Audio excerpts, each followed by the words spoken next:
ஒரு ராஜா ஒரு விஷ்ணு கோவிலில் தன் பிறந்த நாளை முன்னிட்டு அன்னதானம் செய்து கொண்டிருந்தான். அப்போது ஒரு பரம ஏழை வந்து வரிசையில் நின்றான். அவனை பார்த்து மற்றவர்கள் முகம் சுளித்து ஒதுங்கி நின்றனர். இதை உணர்ந்த அந்த ஏழை, இவர்களுக்குத்தான் நம்மை பிடிக்கவில்லையே, வரிசையில் நிற்காமல் ஒதுங்கி நின்று எல்லோரும் அன்னதானம் பெற்ற பின்பு நாம் வாங்கிக் கொள்வோம் என்று தள்ளி நின்றான். நேரம் போய்க்கொண்டே இருந்தது. அவன் தள்ளி நின்றதால் அவனுக்கு பின்னால் வந்தவர்கள் எல்லோரும் அன்னதானம் பெற்றார்கள். சிலர் அன்னதானம் பெற்றுக்கொண்டு இவனை ஏளனம் செய்து சிரித்துவிட்டு போனார்கள். இவன் வாய் திறந்து எதுவும் சொல்லவில்லை என்றாலும் மனதிற்குள் ஒரு சோகம்.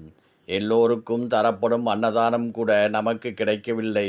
எவ்வளவு காத்திருப்பு, எவ்வளவு போராட்டம், எவ்வளவு இழிசொல். போன ஜென்மத்தில் என்ன பாவம் செய்தோமோ, இப்படி தவிக்கிறோமே என்று தன் விதியை நொந்து கொண்டான். மாலை வரை காத்திருந்து காத்திருந்து சரி, நமக்கு இன்று பட்டினி என்று எழுதியுள்ளது போல, அப்பனே ஆண்டவா, என்னை ஏன்பா இப்படி ஒரு இழிபிறவியில் பிறக்கச் செய்தாய் என்று கோபுரத்தை பார்த்து மனதில் உள்ள குமரல்களை சொல்லி கோவிலின் அருகில் உள்ள குளக்கரையில் அமர்ந்தான். குளத்து நீரை கையில் எடுத்து முகத்தை கழுவி படியில் சோர்வாக அமர்ந்தான். ராஜா அன்னதானம் கொடுத்து முடித்து அந்த படித்துறையில் காலார நடந்து வந்தார். என்னப்பா சாப்பிட்டியா என்று ஒரு 10 அடி தூரத்திலிருந்து குளத்தில் தன் முகத்தை பார்த்து கொண்டிருந்த அந்த ஏழையிடம் கேட்டார்.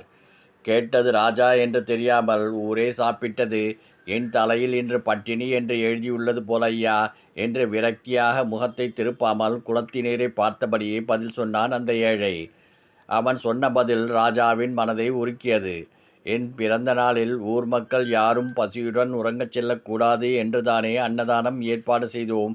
ஒரு அப்பாவி ஏழை இப்படி விடுபட்டு விட்டானே என்று அவன் அருகில் சென்று அவன் தோளில் கை வைத்து, மன்னித்து விடப்பா, ரொம்ப பசிக்கிறதா உனக்கு என்று கேட்க, குளத்து நீரில் தலையில் கிரீடம், காதில் குண்டலம், நெற்றியில் திருநீறு, முகத்தில் வாஞ்சை என்று ராஜா தெரிய திடுக்கிட்டு எழுந்தான்.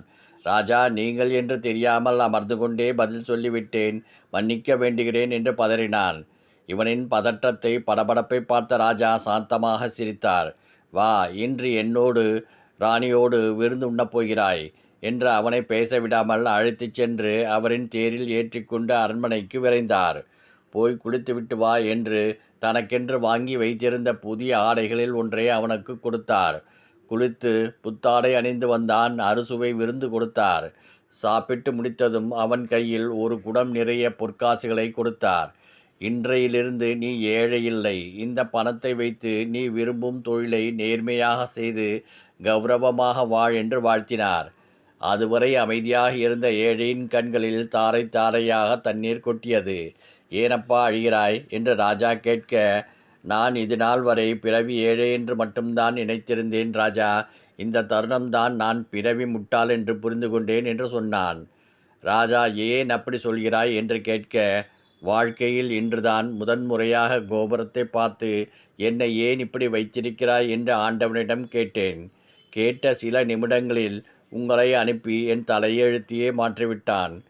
கடவுளிடம் கேட்டால் நாம் கேட்பதை விட இன்னும் பல மடங்கு தருவான் என்று இன்று வரை புரியாமல் ஒரு முட்டாளாகத்தானே இருந்துள்ளேன் என்று சொல்லி அழுதான். ஆம், நமக்கு ஒன்று கிடைக்கவில்லை என்றால் மிக சிறந்த ஒன்றை நமக்காக கடவுள் தரப்போகிறார் என்று நம்புங்கள். நல்லதே நடக்கும். சும்மாவா சொன்னார்கள்? இப்போது புரிகிறதா கோபுர தரிசனம் கோடி புண்ணியம் என்பதற்கு அர்த்தம் என்னவென்று?